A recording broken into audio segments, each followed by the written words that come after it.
අයුවන් අද අපි ලෑම් එක කතා කරන්න බලාපොරොත්තු වෙන්නේ ප්‍රථමක සංඛ්‍යා ගැන. ප්‍රථමක සංඛ්‍යා නේ අපේ ළමයින්ට පැටලෙන තැනක් නේ. අපි 11 පන්තියට ගියත් අපි ඕලෙවල් ලියන වයසේදී වුණත් මේ ප්‍රථමක සංඛ්‍යා කියන දේ අදාළ. අපි සාමාන්‍යයෙන් 6 7 8 යන පන්ති ඇතුළත හොඳටම ප්‍රථමක සංඛ්‍යා කියන්නේ දැනුම අරගෙන අවසන් වෙන්න ඕන. ඒත් අපේ ළමයි 11ට ගියත් අපේ ගොඩක් ළමයින්ට පැටලෙන තැන තමයි මොකද්ද? ප්‍රථමක සංඛ්‍යා කියන එක ගැන අවබෝධයක් නොමැතිකම නේද? දැන් අපි ප්‍රථමක සංඛ්‍යාවක් කියන්නේ මොකද්ද? ප්‍රථමක සංඛ්‍යාවක් හොයාගන්නේ කොහොමද? අපි මෙන්න මේ දේවල් ටික අද වීඩියෝ එකෙන් කතා කරන්න බලාපොරොත්තු වෙන්නේ. එහෙනම් අපි යන් ගානට. ප්‍රථමක සංඛ්‍යා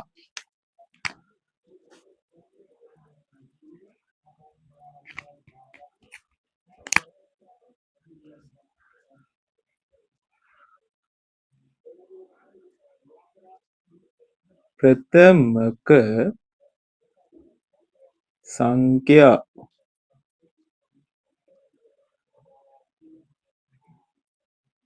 ප්‍රථමක සංඛ්‍යා දැන් කොහොමද ප්‍රථමක සංඛ්‍යා නිර්වචනය කරන්නේ අපේ ළමයි නේ අපේ ළමයි කොහොමද ප්‍රථමක සංඛ්‍යා නිර්වචනය කරන්නේ සාධක දෙකක් පමණක් ඇති සංඛ්‍යා ප්‍රථමක සංඛ්‍යා ලෙස හඳුන්වනවා සාධක දෙකක් පමණක් ඇති සංඛ්‍යානේ සාධක දෙකක් කියන්නේ මොකද්ද සාධක දෙකක් පමණක් කියන්නේ දරුවෝ එම සංඛ්‍යාව බෙදිය හැක්කේ එම සංඛ්‍යාව බෙදන්න පුළුවන් එම සංඛ්‍යාවෙන් සහ එකෙන් පමණයිනේ එම සංඛ්‍යාවෙන් සහ එකෙන් පමණයි අනිත් සංඛ්‍යාවලින් බෙදන්න පුළුවන් හැබැයි ඉතුරු වෙනවා ඉතුරු වෙන්නේ නැතුව බෙදන්න පුළුවන් එම සංඛ්‍යාව සහ එකෙන් පමණයි එහෙනම් අපි බලමුද අපි උදාහරණයක් ලෙස මුලින්ම අරගෙන බලමු 1 1 දැන්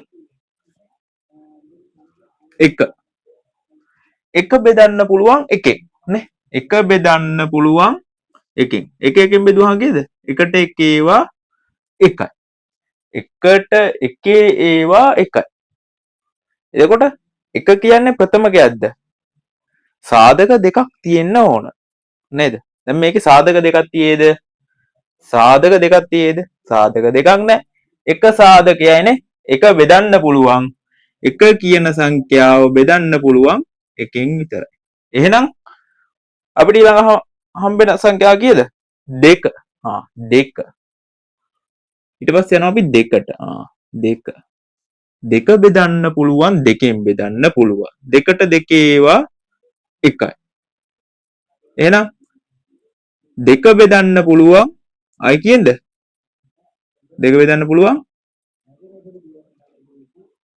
එකෙන් දෙකට එක ඒවා දෙකට එක ඒවා දෙක නේද එකෙන් බෙදුවාම දෙක එහෙනම් දෙක බෙදන්න පුළුවන් දෙකෙන් බෙදන්න පුළුවන් එකෙන් බෙදන්න පුළුවන් නේ එකෙන් බෙදන්න පුළුවන් එහෙනම් කොහමද දෙකට තියෙන්නේ සාධක දෙක දෙක කියන සංඛ්‍යාවට දෙක කියන සංඛ්‍යාවට මෙන්න තියෙන්නේ සාධක දෙකයි මෙන්න එක මෙන්න දෙක එකෙන් බෙදන්න පුළුවන් දෙකෙන් බෙදන්න පුළුවන් ඊට පස්සේ අපිට කවුද හම්බෙන්නේ 3 3 3 අපි ඒකත් ඔන්න ආයි රවුම් කර එක ආයිම කාගත්තා ඔන්න 3 3 බෙදන්න පුළුවන් 3 එකෙන් බෙදෙනවා 3ට එක ඒවා 3යි 3 දෙකෙන් බෙදෙනවද නෑ දෙකෙන් බෙදෙන්නේ නෑ දෙකෙන් බෙදුනොත් ඉතුරු වෙනවනේ දෙකෙන් බෙදෙන්නේ නෑ ආයි 3 බෙදෙන්නේ කීයෙන්ද 3 බෙදෙනවා 3ෙන් නේ 3 3ෙන් බෙදෙත හැකි 3ට 3 ඒවා එකයි නේ එහෙනම් අපිට ඊළඟට හම්බෙන ප්‍රථම සංඛ්‍යාව කීයද ප්‍රථම සංඛ්‍යාව නෙමෙයි අපිට ඊළඟට හම්බෙන සංඛ්‍යාව කීයද කියන්නකෝ අපි 3ට ලියාගමු 3ට සාධක කීයද 3ට සාධක 2යි 1 සහ 3 ඊට පස්සේ අපිට හම්බෙන සංඛ්‍යාව කීයද 4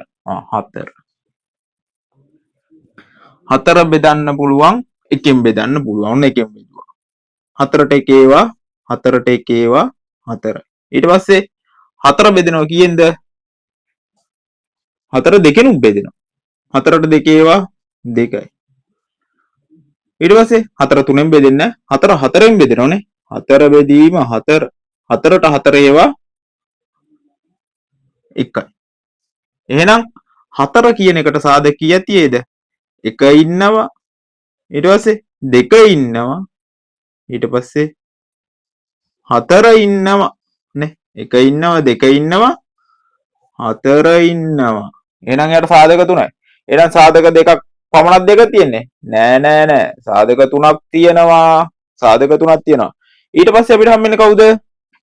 ඊට පස්සේ අපිට හම්බෙනවා කීයද?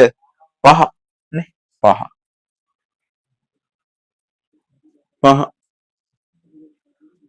5 කීයෙන්ද බෙදෙන්නේ? 5 එකෙන් බෙදෙනවා. 5ට එක ඒවා 5යි. ඊට පස්සේ කීයෙන්ද බෙදෙන්නේ? 5 බෙදෙනවා. 2කින් බෙදෙනවද? නෑ. 3ෙන් බෙදෙනවද? නෑ. 4ෙන් බෙදෙනවද? නෑ. 5ෙන් බෙදෙනවා. 5ට 5 ඒවා 1යි. එහෙනම් 5ට 5 ඒවා 1. එහෙනම් 5 කියන එකට තියෙන සාධක කීයද? 5 කියන එකට සාධක තියෙන්නේ 1 සහ 5. එම සංඛ්‍යාව බෙදිය හැක්කේ එම සංඛ්‍යාවෙන් සහ එකෙන් පමණයි නේ. එම සංඛ්‍යාවෙන් සහ එකෙන් පමණයි. එහෙනම් ඔන්න ප්‍රථමක සංඛ්‍යා කියන එක ගැන අවබෝධයක් අපේ ළමයි ලබා ගත්තා නේද? ප්‍රථමක සංඛ්‍යා කියන එක ගැන අවබෝධයක් ලබා ගත්තා. දැන් අපිට පුළුවන් ඉක්මනින් ලියාගෙන යන්න එකේ ඉඳන් 20ට ප්‍රථමක සංඛ්‍යා. දැන් අපේ ළමයි දන්නෝ නේද? නේ අපේ ළමයි දන්නෝ. දැන් ආයි අලුතෙන් ඔක්කොම බෙද ඉන්න අවශ්‍යතාවයක් නැහැ. අපේ ළමයි දැන් චක්‍රය දන්නවා නේද? එම සංඛ්‍යාව බෙදන්න ලේසියෙන් පුළුවන් ක්‍රම දන්නවා. එහෙනම් ඉතින් අපිට හිතෙනුත් මනෝමයෙන් ගන්නත් පුළුවන් නේ පොඩි සංඛ්‍යා ටික නේද? අපිට ලොකු සංඛ්‍යාවක් හම්බුනොත් තමයි මේක ප්‍රථමක සංඛ්‍යාවක්ද කියලා හොයන්න ඕන නේද? අපිට ලොකු සංඛ්‍යාවක් හම්බුනොත් විතරයි මේක ප්‍රථමක සංඛ්‍යාවක්ද කියලා හොයාගන්න ඕන. එහෙනම් අපි එකේ ඉඳන් 20 වෙනකම් ප්‍රථමක සංඛ්‍යා ලියමුද? ඔන්න 2. ඔන්න පළවෙනි එක කීයද? 2. දෙවෙනි එක 3 නේ අපි හැදුවනේ. තුන්වෙනි එක 4 නෑ 5. හතරවෙනි එක 6 බෙදෙනවා 7. 7 බෙදෙන්නේ 1න් සහ 7න් පමණයි. එහෙනම් පස්වෙනි එක 8. 8 බෙදෙනවා 4න් බෙදෙනවා 2න් බෙදෙනවා 8න් බෙදෙනවා නේ. එහෙනම් ඒක හරියන්නේ නැහැ. 8 හරියන්නේ නැහැ. 9 කොහොමත් හරියන්නේ නැහැ. 3න් බෙදෙනවා නේ. 9න් බෙදෙනවා 1න් බෙදෙනවා හරියන්නේ නැහැ. 10 නෑ 10ත් ප්‍රථමකයක්ද නැහැ. ඒක 5න් බෙදෙනවා 10න් බෙදෙනවා 1න් බෙදෙනවා ඒක හරියන්නේ නැහැ.